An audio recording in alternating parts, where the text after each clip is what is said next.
मेरा कहना है बुढ़ापे में ड्रामा क्या कीजिएगा, जवानी में खेलिए ना भैया। अरे कुछ भी कीजिए, इंजीनियर बनिए, डॉक्टर बनिए, वकील बनिए, किसी ने नहीं रोका है। 2 घंटा एक खेल से नाता जरूर रखिएगा। आज अगर हमारी सरकार थोड़ी सी मेहनत करे तो नो डाउट बहुत अच्छे अच्छे खिलाड़ी तलाशे जाएंगे। और चूंकि हम लोग 2024 का विधानसभा चुनाव लड़ने वाले हैं, लोकसभा में हम लोग चुनाव लड़े थे, अच्छा वोट मिला था। हार जीत अलग विषय है, क्योंकि भारत देश के इतिहास में पहली बार है कि सब नए लड़का लोग पार्टी बना के चुनाव लड़े हैं। तो अगर हम लोग चुनाव में आते हैं, अगर सत्ता में आने का मौका मिलता है, तो हम लोग का मैनिफेस्टो में बकायदा रहेगा युवाओं की नौकरी के अलावे खेल कूद हमारे मैनिफेस्टो में रहेगा। क्योंकि खेल कूद से अगर आप नाता तोड़ेंगे तो फिर आपको अपने उम्र कम करना पड़ता है। आज देखिएगा, वो आप तो कोलियरी के बगल में रहते हैं, देखिएगा जो अफसर लोग रिटायर हो गया है, सुबह सुबह जाता है मॉर्निंग वॉक में।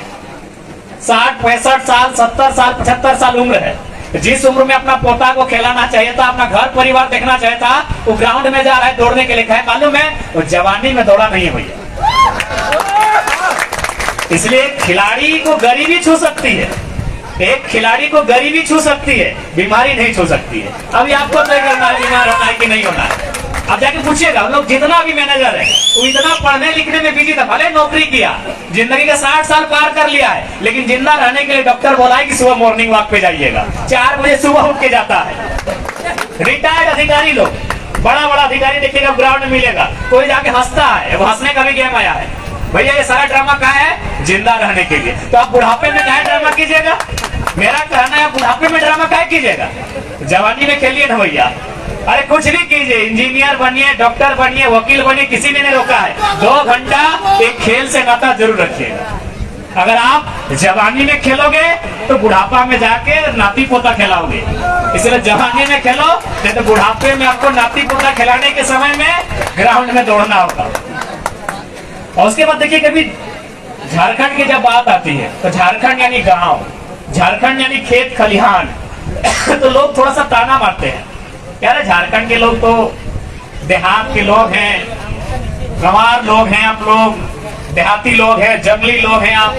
तो एक बात हमेशा याद रखिएगा, यदि आपको कोई कभी ताना मारे कि आप झारखंड के लोग हैं, आप खेल कूद में कहाँ तक आएंगे, तो ठीक है, धोनी का नाम तो दुनिया जानती है, लेकिन मैं धोनी की बात नहीं कर रहा हूँ। अभी ओलंपिक का खेल हुआ, आपको मालूम है ना, कितना शर्म हमें लग रहा है ना कि 1 अरब 40 करोड़ की आबादी है, एक सोना नहीं जीत पाए। जिस देश की आबादी 10 लाख, 15 लाख, 20 लाख, 40 लाख, 50 लाख, उन लोग गोल्ड मेडल लेके चला गया। तो चलिए ओलंपिक की मैं आपको कहानी सुनाता हूँ। यदि आपको कभी शर्म लगे, कोई आपको चिढ़ाए कि आप झारखंड के गांव से आते हैं, देहात से आते हैं, अरे आप लोग तो देहाती लोग हैं, जंगली लोग हैं, उनको याद दिलाइएगा कि जिस सोना के लिए आप तरस रहे हो ना, आज शहरी लोग, फुटानी मारने वाले लोग एक सोना के लिए तरस रहे हो ना, भारत को पहला सोना दिलाने वाला झारखंडी था। मालूम है कौन नाम था? और वो कोई धनबाद और जमशेदपुर के नगर से नहीं था, वो खूंटी के ग्रामीण एक जंगली क्षेत्र से जयपाल सिंह मुंडा थे, भारत को पहला सोना दिलाने वाला। तो अगर तुमको कोई नीचा दिखाए तो सबक जरूर सिखाइएगा कि तुम बड़े बड़े लोग बड़े बड़े शहरों में रह के एक सोना नहीं दिला पाए हो, पूरे भारत को सोना देने का पहला काम किसी ने किया है, तो जयपाल सिंह मुंडा के नेतृत्व में 1928 में भारतीय टीम ने हॉकी के मैदान में फतह करके दिया था। तो इसलिए बिल्कुल आप खेलें।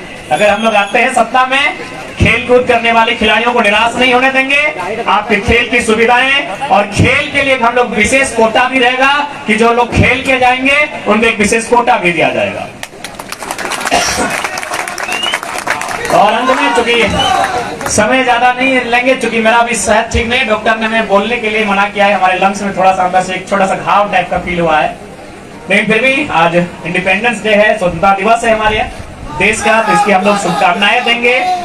लेकिन यह भी कहेंगे कि भले आज हम स्वतंत्र हैं, भले हम आजाद भारत में रहते हैं, लेकिन ये आजादी ना भगत सिंह के सपनों का भारत है, ना ये महात्मा गांधी के सपनों का भारत है, ना ये एपीजे अब्दुल कलाम के सपनों का भारत है, ये चंद पूंजीपतियों के सपनों का भारत है। इसलिए अगर हम लोग चाहते हैं कि भगत सिंह के सपनों का भारत बने, तो हर एक युवाओं को मेहनत करना होगा। हर एक युवाओं को आज इस देश की जो बीमारी है, सबसे बड़ी बीमारी है करप्शन, उसके खिलाफ लड़ना होगा। उसके लिए आपको ईमानदार होना होगा, उसके लिए आपको पढ़ लिख कर उन जगहों में काबिज होना होगा जहां से बेईमानी फैलती है। देश के एक प्रधानमंत्री हुआ करते थे, बड़ा सुंदर कहते थे अटल बिहारी वाजपेयी, जिनकी अभी देश में सरकार है।